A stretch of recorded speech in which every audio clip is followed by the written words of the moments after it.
Olá, telespectadores. Um bom dia para todos, uma boa noite para todos. O programa hoje vai comentar alguns temas na cidade, temas ligados à questão ambiental e, logicamente, nós vamos sempre aproveitando com alguns ganchos, mostrando a educação ambiental que às vezes falta não só para o cidadão, mas também para as autoridades. O primeiro tema hoje, ele diz respeito a um novo projeto de um porto dentro da Baía da Babitonga. Esse porto chama-se Mar Azul. É um porto que será construído por uma empresa privada para transportar bobinas da ArcelorMittal. Então é um porto da Vega do Sul, em parceria com aquela empresa que virou navio perto de uma ilha, perto de São Francisco do Sul. Mas esse porto está projetado para ser instalado, o pier, para ser instalado dentro do maior pesqueiro da Baía da Babitonga, lá nas Laranjeiras. Quem é pescador amador em Joinville, Araquari, São Francisco, sabe que nas Laranjeiras é um pesqueiro excepcional. As colônias de pesca estão revoltadíssimas com a possibilidade de mais um porto dentro da Baía da Babitonga. O porto Itapuá não está dentro da Baía, ele está no canal. Ele não interfere. É um porto que também está crescendo, e o pessoal nem está notando, mas ele está se expandindo e entrando para o interior, desmatando, criando impactos, mais container, montanhas. Esse impacto, ele é gerado sobre a sociedade, sobre o meio ambiente e principalmente meio ambiente aquático, que sofre com essa grande movimentação de navios, que soltam muitos descartes dos porões, sempre há vazamento de óleo, sempre há quem jogue lixo do navio para dentro da Baía da Babitonga. Portanto, e como não tem fiscalização de nada no Brasil, também não tem fiscalização da Marinha com respeito à poluição que esses navios provocam. Mesmo porque a Marinha em São Francisco do Sul, a Capitania dos Portos, não tem laboratório, não tem nada lá para avaliar os impactos causados pela navegação marítima. Esses grandes navios que estão chegando aí, os containers. Então esse projeto do Porto Mar Azul já foi discutido há 2 ou 3 anos atrás. Houve uma audiência pública em São Francisco do Sul muito pesada. O povo presente a essa audiência pública colocou os empreendedores a correr. Não aconteceu, não foi permitida essa audiência pública. O povo não deixou que ela acontecesse. E aí ficou em banho-maria. Quem me chamou a atenção dessa questão da reativação do projeto Mar Azul foram os associados da AMECA, Associação Meio Ambiente Carijós, de São Francisco do Sul. E essas diretoras da AMECA, a Marta Kremer e a Ana Paula Cortes, que são as diretoras da AMECA há muito tempo, são voluntárias, lutadoras, guerreiras. A Marta é bióloga da Univille e provavelmente estarão presentes no nosso próximo programa, quando os telespectadores terão a oportunidade de ter mais informações sobre os impactos negativos que esse projeto poderá causar à Baía da Babitonga, já dentro da Baía, já próximo das ilhas. Isso é um impacto fenomenal. Só ganha meia dúzia de pessoas, os demais perdem. O turismo de navegação, de passeios dentro da Baía da Babitonga vai perder bastante. Vai haver dificuldades com as embarcações no caso dirigirem para os Laranjeiras para fazer pesca, para pescarem. Vai ser feita uma zona de proibição, onde não pode canoa passar, onde não pode pescar. Então, os prejuízos são muito grandes para a sociedade, que tem na Baía da Babitonga uma esplêndida área de lazer. Toda essa fauna vai ficar assustada, que existe hoje na Bahia. E, pelo que eu soube, o IBAMA, que era o ponto forte da não autorização do licenciamento ambiental desse porto, ele está começando a ceder. Interessante, né? O IBAMA, que estava trazendo para a Baía da Babitonga um projeto de conservação de fauna, trouxeram aqui esse projeto, muito bem elaborado, por sinal, mas não conseguiram implantá-lo porque a parte dos empresários que ficou com medo de uma área de conservação de fauna, fez muita pressão e colocou o IBAMA a correr. Agora o IBAMA está muito dócil. O IBAMA parece que vai dar a licença ambiental, não só para esse Porto Mar Azul, porque se o Mar Azul receber o licenciamento ambiental, já tem uma outra fila de portos que querem se instalar dentro da Baía da Babitonga. Então a Marta e a Ana Paula provavelmente terão mais informações sobre esse projeto indesejável por pessoas que querem qualidade de vida e não querem ser atropeladas por grandes navios, terem a sua vida perturbada quando passearem com seus barcos, seus veleiros dentro da Baía da Babitonga. Então vamos aguardar o próximo programa. Espero que seja confirmada a presença e aí então vocês terão a oportunidade de escutar mais alguns detalhes desses projetos. E aí vocês poderão nos ajudar a alavancar uma pressão e discutir melhor, com mais profundidade, esse projeto de grande impacto ambiental dentro da Baía da Babitonga. Eu vou então passar para um outro tema, que foi notícia também essa semana, que diz respeito a uma invasão de profissionais do MST, do Movimento do Sem Terra, que veio lá da Palhoça, perto de São José, do continente, que foi para o Rio Vermelho, na ilha, e foi se instalar dentro de uma reserva pública, no Rio Vermelho. Começaram a cortar árvores, começaram a cortar pinos, e se instalar numa área nobre, muito protegida, de preservação permanente, e que a população, revoltada com a destruição que esses criminosos ambientais impunes, e que tem toda a cobertura dos Petralha, do governo federal, eles podem fazer tudo, são armados, faz o diabo. E a população, as famílias não podem fazer nada. Então, dessa vez, esse pessoal do MST, do PT, levaram a pior. O povo, em massa, se levantou e foi contra esses invasores criminosos de terras particulares e terras públicas. Saíram correndo, esses pilantras, e vieram de ônibus, de São José e da Palhoça. E tiveram que voltar porque a polícia também ajudou a população, deu apoio à população local para que não fizesse mais estragos com essa reserva oficial pública.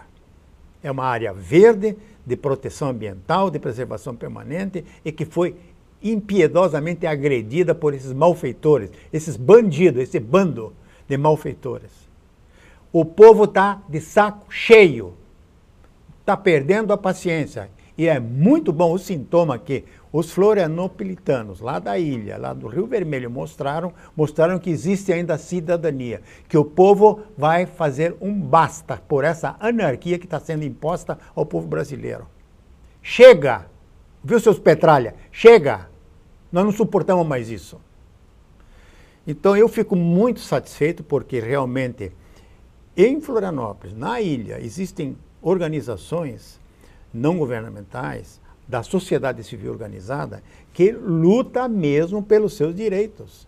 luta mesmo pela qualidade de vida. Saem de casa com as famílias, exatamente como faz o sem terra, cheio de filho, para não levar tiro, para não levar empurrão, para não ser preso. Essa vez nós fizemos o mesmo. As famílias do Rio Vermelho fizeram a mesma coisa.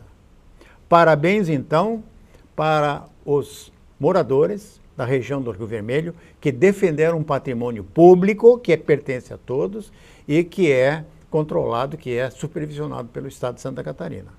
É uma reserva, não pode ser tocada. Seria a mesma coisa que os petralhas sem terra invadissem a APA de Joinville ou entrassem na Serra do Mar, nas áreas de captação da água de Joinville, desculpe. É a mesma coisa. Se agora o MST resolve invadir terras públicas no Piraí, se instalando dentro da área de captação de água, da água de Joinville, eu tenho certeza que o povo de Joinville iria lá e ia tocar esses pilantras. Chega de impunidade. Vamos restabelecer o direito, o Estado de Direito, novamente no Brasil. E o povo está fazendo a sua parte. Parabéns aos moradores do Rio Vermelho. Assim, a gente nota que o noticiário começa a apresentar alguns cenários novos da indignação do povo.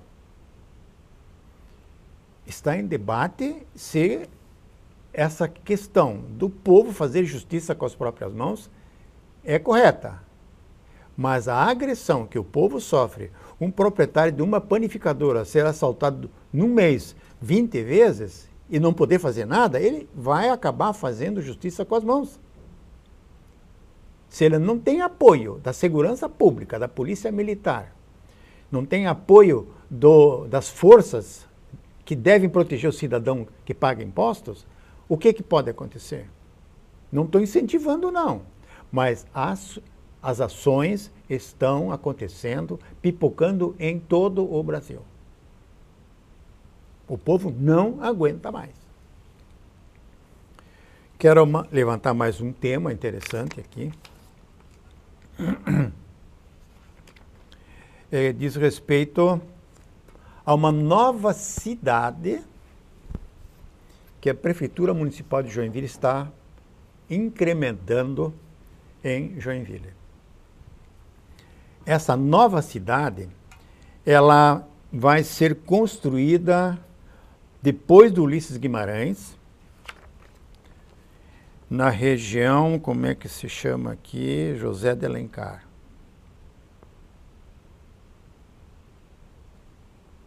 Loteamento José de Alencar. É um projeto privado que pretende construir 4.700 casas. É um cenário, é uma cidade nova, planejada, mas só casas. Não tem hospital, não tem escola, não tem creche, não tem igreja, não tem nada. Não tem linhas de ônibus, não tem corredor de ônibus para lá, não tem nada. São aproximadamente 16 mil pessoas que vão se aglomerar lá, como hoje é o Trentino 1 e Trentino 2. Esse projeto de Minha Casa Minha Vida, que eu sempre designei Minha Casa Minha Desgraça, eu vou mostrar para vocês alguns detalhes no bloco seguinte. É um horror. Aguardem aí que eu já retorno.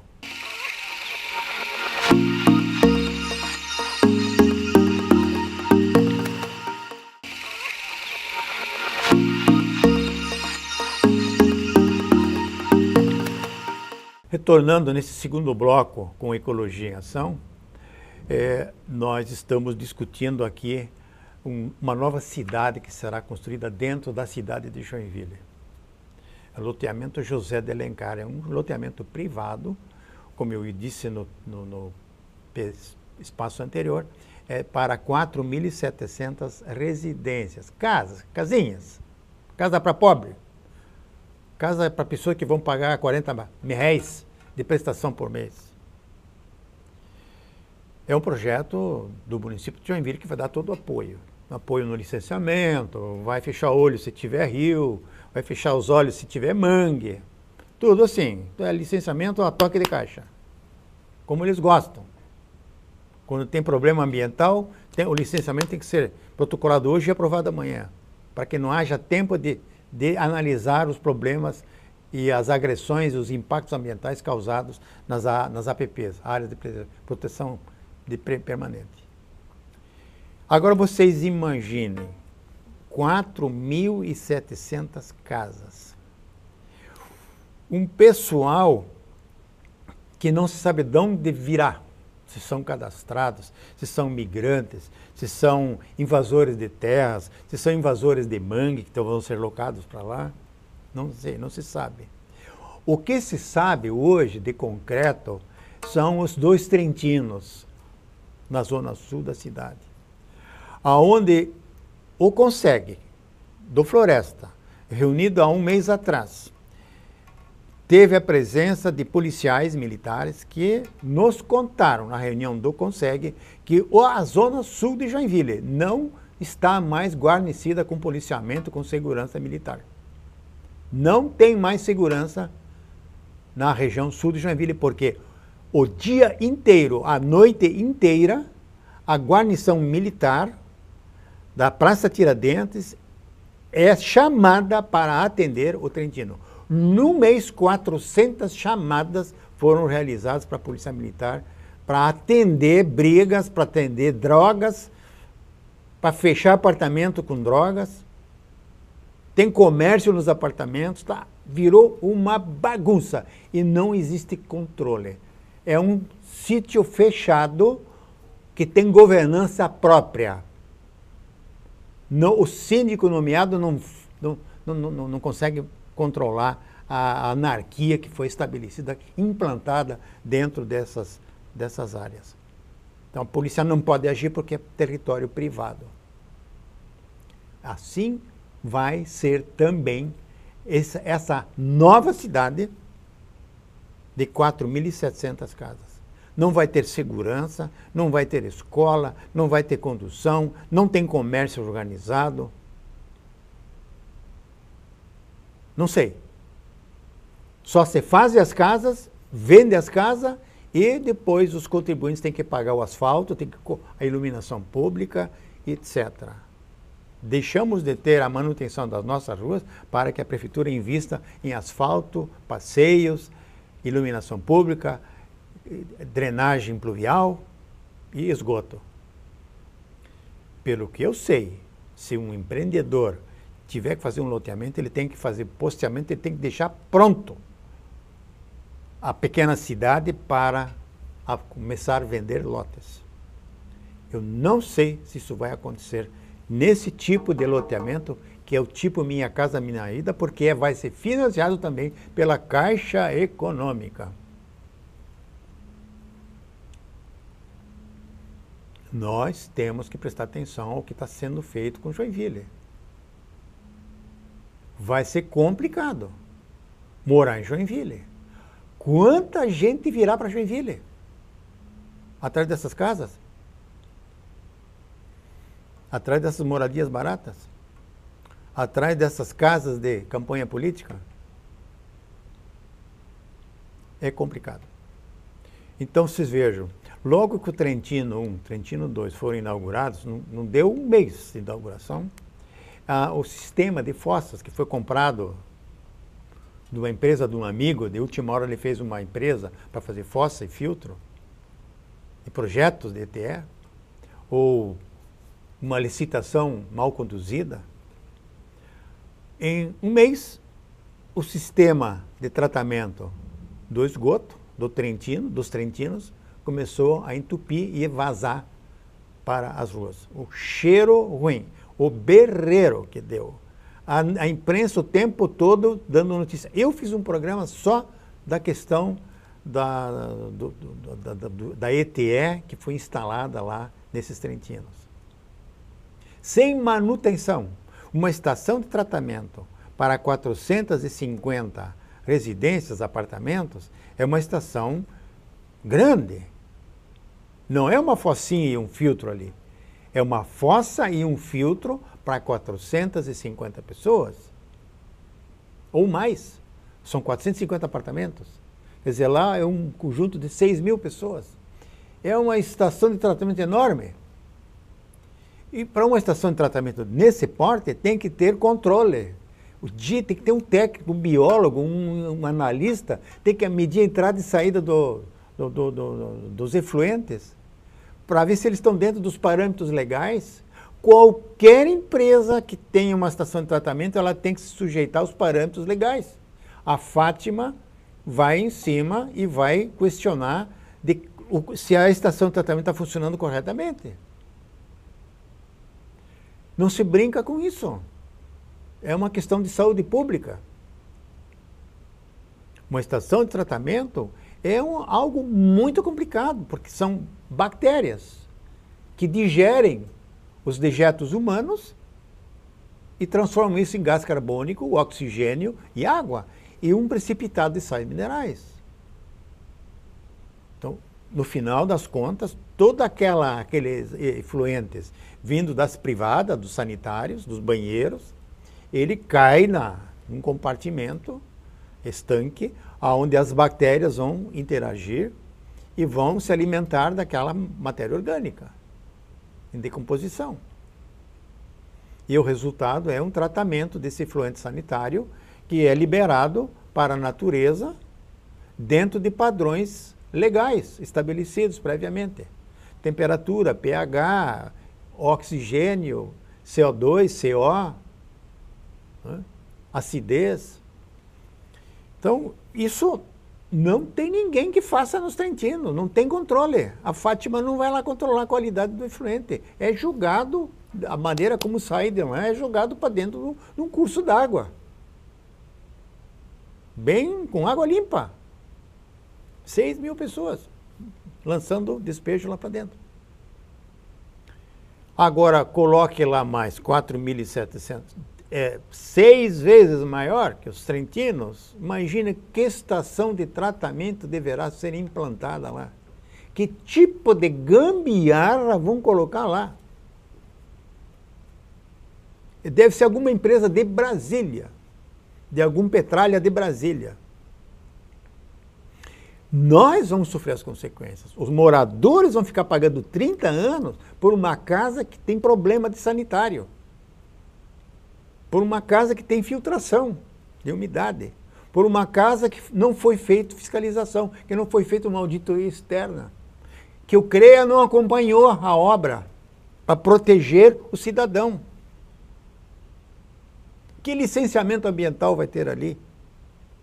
Como é que o Ministério Público vai estabelecer um TAC, um termo de ajustamento de conduta, para 4.700 casas? Qual é a compensação que esse proprietário particular que está fazendo essas 7.000, qual é a compensação que o Ministério Público vai exigir no termo de ajustamento de conduta? Vai ser muito interessante buscar essas informações. E nós vamos divulgar aqui no nosso programa essas informações dessa gambiarra que vai ser feita lá. Mais uma. Imaginem os problemas que tem no Paraíso e nesses loteamentos que foram feitos clandestinamente, que ninguém fiscalizou, deixaram correr. Sempre é assim, deixa correr. Depois que está pronto, aí ninguém mais tira.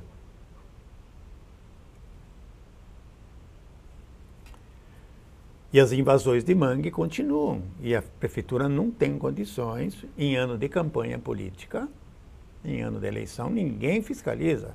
Nada. Deixa correr. Nem multa de trânsito tem. Ano de campanha, ano de eleição. Pode tudo. Complicado. Complicado. Isso é cidadania hoje. E está piorando cada vez mais. É só abrir um jornal, é só abrir um canal de televisão que a gente fica vendo as barbaridades que estão ocorrendo no dia a dia no Brasil. Veja o que aconteceu em Copacabana essa semana. Copacabana ficou sitiada pelos traficantes do Rio de Janeiro. A polícia foi corrida de lá. Balas traçantes o tempo todo.